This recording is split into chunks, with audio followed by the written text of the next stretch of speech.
a linear mapping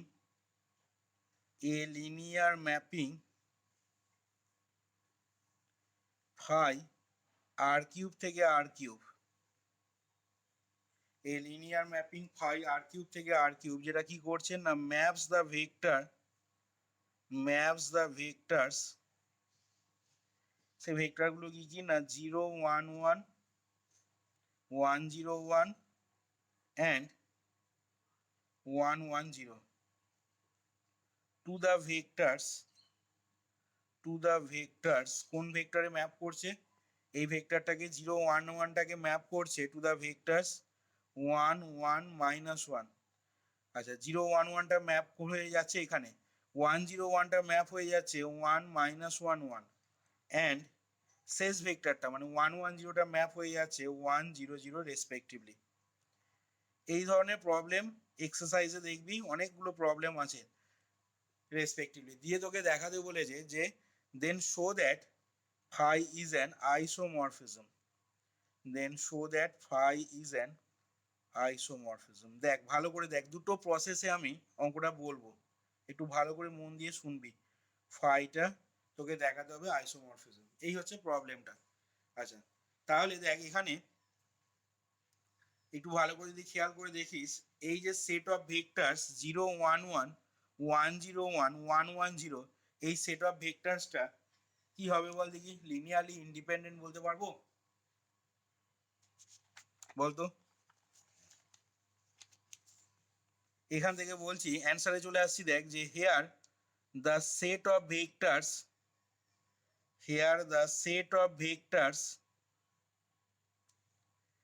second ব্র্যাকেটের ভেতরে 0 1 1 কমা 1 0 1 কমা 1 1 0, এই সেট অফ ভেক্টরসটা হবে ইজ এ লিনিয়ারলি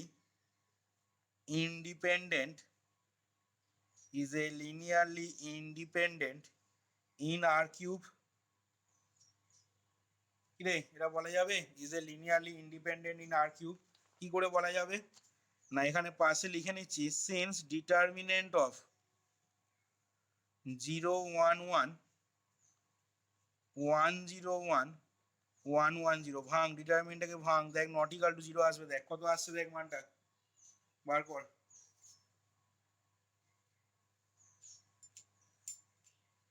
এখান থেকে মানটা বার করে বল কত আসছে।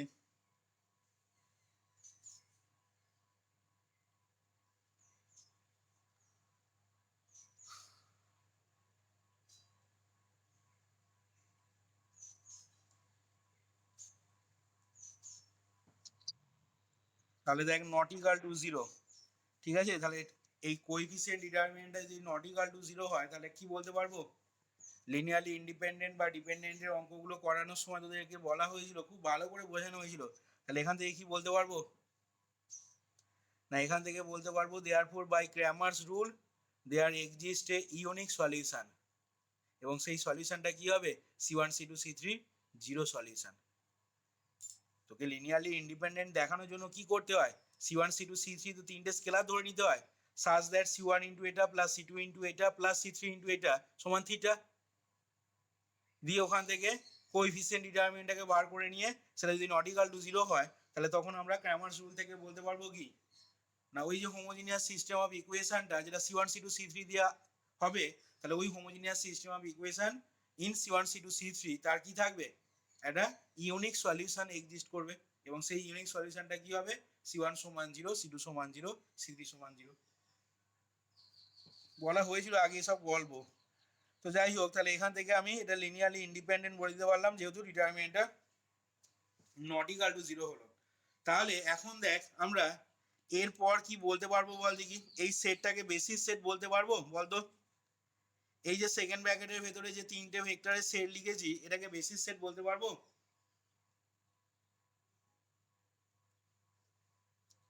এটাকে দেখ বেসিস সেট বলতে পারবো, কি করে বলতে পারবো না, দেখ তোরা ভেক্টর স্পেসে প্রথমে পড়ে এসেছিলি, এবার এখানে বলছি দেখ যে here R cube is a, মনে করে দেখ থিওরেমের স্টেটমেন্টটা, here R cube is a vector space,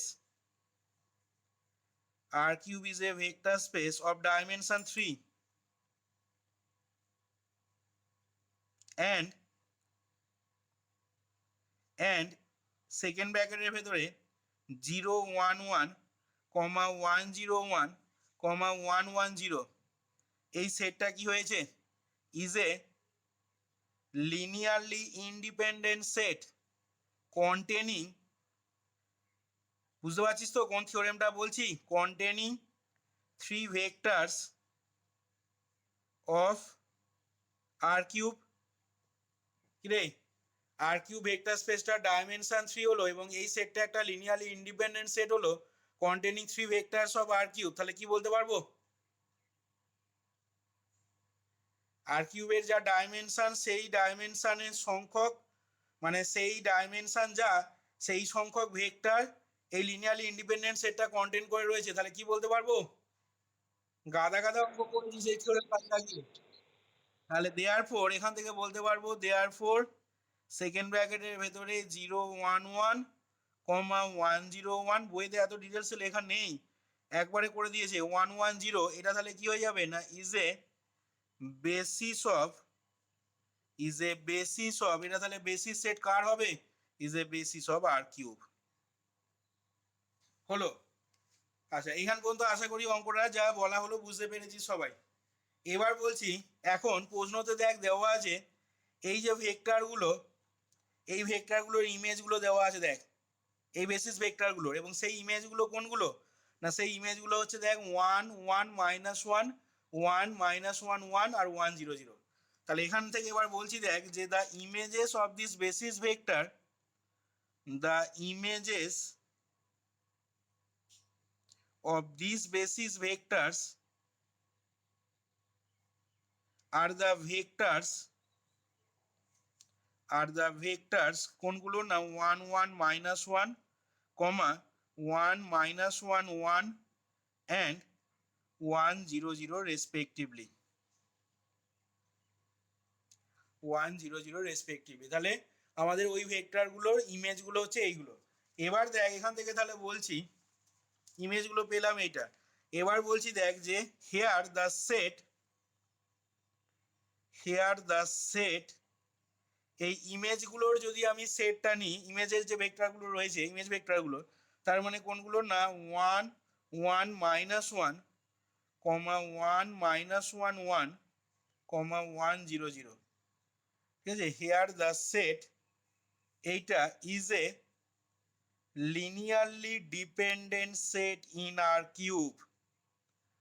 ঠিক আছে, এবার বলবি লিনিয়ারলি ডিপেন্ডেন্ট সেট কি করে হচ্ছে, খেয়াল করে দেখ এই তিনটে ভেক্টরের মধ্যে যে কোনো একটা ভেক্টরকে রিমেনিং ভেক্টরগুলো লিনিয়ার কম্বিনেশন আকারে এক্সপ্রেস করা যাবে, এইভাবে লিনিয়ারলি ডিপেন্ডেন্ট দেখানো যেতে পারে।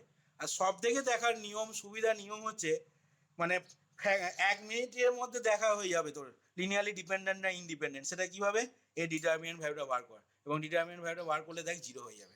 বার করে দেখ, রাফে বার করে দেখ আসে কিনা জিরো।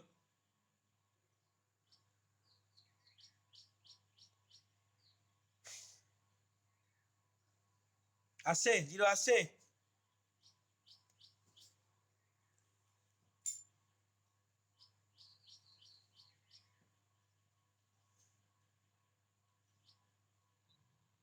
তাহলে এখান থেকে দেখ এই সেটটাকে আমি linearly dependent set in R cube বলে দিতে পারছি। ঠিক আছে, এবং তোরা খেয়াল করে দেখিস এখানে যদি মনে কর এই ভেক্টরটাকেই সাপোজ নিস, ঠিক আছে, এই ভেক্টরটাকে এই দুটো ভেক্টরের লিনিয়ার কম্বিনেশন আকারে লেখা যাবে। তাই তো বলেছিল লিনিয়ারলি ডিপেন্ডেন্ট একটা set of vectors linearly dependent তখনই হবে যদি ওই সেট অফ ভেক্টরসের মধ্যে এনি অফ দেম, অর্থাৎ যে কোনো একজনকে যদি রিমেনিং ভেক্টরগুলো লিনিয়ার কম্বিনেশন আকারে এক্সপ্রেস করা যায়। থিওরেম ছিল, পড়েছিলি তোরা, নেসেসারি সাফিসিয়েন্ট কন্ডিশন ছিল।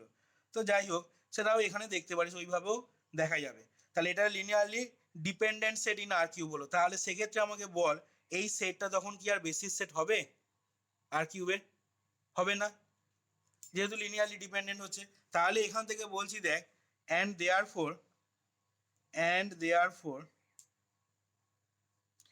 দেয়ারফোর সেকেন্ড ব্র্যাকেটের ভেতরে 1 1 -1 কমা 1 -1 1 কমা 1 0 0।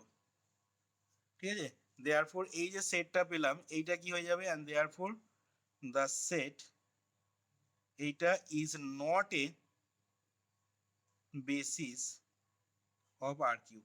আচ্ছা বলতো এইখান পর্যন্ত সবারই বোঝা গেল কিনা বলতো, যতটা পর্যন্ত অঙ্কটা বললাম ক্লিয়ার হলো কিনা বল এখান পর্যন্ত। কিরে যদি কোনো কোশ্চেন থাকে বল, কারোর মনে কোনো কোশ্চেন থাকলে বল। আচ্ছা তাহলে এইটা basis is not a basis of R cube হলো। এবার দেখ তোদের একটা থিওরেম আছে, সেই থিওরেমটা নেক্সট দিন প্রথমেই পড়াবো। সেই থিওরেমটা হচ্ছে 4.21.15। আমরা আজকে 4.21.14 পর্যন্ত পড়েছিলাম। 4.21.15 থিওরেমটা বলছে, ভালো করে শোন মন দিয়ে, থিওরেমের স্টেটমেন্টটা বলছে যে ভি এবং ডব্লিউ যদি finite dimensional vector space of same dimension over a field F হয়, যেটা এখানে হয়েছে দেখ, ভি সমান আর কিউব ডব্লিউ সমান আর কিউব, তাহলে ভি আর W finite dimensional vector space of same dimension over a field F, আর টি ভি থেকে ডব্লিউটা একটা লিনিয়ার ম্যাপিং। এবার বলছে যে then T is an isomorphism, ঠিক আছে, দেন টিটা আইসোমরফিজম হবে। এখানে দেখ সমস্ত কন্ডিশনগুলি দেওয়া আছে, ঠিক আছে, ফাইটা একটা লিনিয়ার ম্যাপিং বলে দেওয়া আছে, তাহলে সেক্ষেত্রে ফাইটা আইসোমরফিজম হবে। তার নেসেসারি সাফিসিয়েন্ট কন্ডিশন বলছে 4.21.15 থিওরেমটা, এবং সেই নেসেসারি সাফিসিয়েন্ট কন্ডিশনটা কি বলছে থিওরেমটাতে, না বলছে দেখ টিটা আইসোমরফিজম হবে if and only if T maps a basis of V to a basis of W. অর্থাৎ টিটা যদি ভি এর বেসিসটাকে কোনো একটা বেসিস সেটকে ম্যাপ করে যদি ডব্লিউ এর বেসিস সেটে নিয়ে যায়, তাহলে সেক্ষেত্রে টিটা আইসোমরফিজম হবে। আবার ঘুরিয়ে কনভার্সলি কি বলতে পারবো, টিটা যদি আইসোমরফিজম হয় তাহলে সেক্ষেত্রে টিটা ভি এর একটা বেসিসকে ম্যাপ করবে কোথায়, ডব্লিউ এর একটা বেসিসেতে। এটাই থিওরেম 4.21.15 বলছে, যেটা আমরা নেক্সট দিন প্রথমেই প্রমাণ করবো থিওরেমটা। আচ্ছা তাহলে এখন আমি এই থিওরেমটাকে এই অঙ্কেতে কাজে লাগাবো। তাহলে দেখ খেয়াল করে, টিটা তো ম্যাপ করছে, এখানে স্টেটমেন্টে বলে দেওয়া আছে, ঠিক আছে, টিটা ম্যাপ করছে আর কিউবের একটা বেসিস সেট 011 101 110, এটা তো বেসিস সেট হয়েছে আর কিউবের, সেটা আমি দেখালাম, ঠিক আছে। তাহলে টিটা এখানে আর কিউবের মানে ভি এর একটা বেসিস সেটকে ম্যাপ করছে। এবার সেটা ম্যাপ করে কোথায় নিয়ে যেতে হবে, ডব্লিউ এর একটা বেসিস সেটে। কিন্তু এখানে কি দেখলি, না এখানে যে সেটটা ডব্লিউ এর হলো, এই যে এই সেটটা, এটা কিন্তু কি হলো ডব্লিউ এর, দেখ ডব্লিউ মানে আর কিউবটা মানে কোডোমেন স্পেসটা, সেটা কিন্তু বেসিস হলো না, দেখ ইজ নট এ বেসিস। তাহলে সেক্ষেত্রে কি বলতে পারবো এই থিওরেমটা থেকে তখন, কিরে টিটা তাহলে এখানে হচ্ছে না, তাহলে এখানে টি এর ভূমিকায় ফাই আছে দেখ, তাহলে ফাইটা কি আইসোমরফিজম হবে, হবে না ফাইটা, তাহলে phi is not an isomorphism. আচ্ছা এইখানে তোকে ফাই ইজ অ্যান লিখেছিলাম, এটা একটু লিখতে ভুল হয়েছে, কোশ্চেনটা আছে phi is not an isomorphism, ঠিক আছে, কোশ্চেনটা তোকে দেখাতে বলেছে phi is not an isomorphism, এটা ফাইটা ইজ অ্যান আইসোমরফিজম বলেছিলাম। যাই হোক, তাহলে দেখ সেক্ষেত্রে আমরা এবার 4.21.15 তাহলে থিওরেম যদি কাজে লাগাই, এখান থেকে লিখছি দেখ যে and therefore it is not a basis of R cube. এবার বলছি দেখ যে therefore the linear mapping phi, সেটা কি করছে না maps a basis of domain space R cube,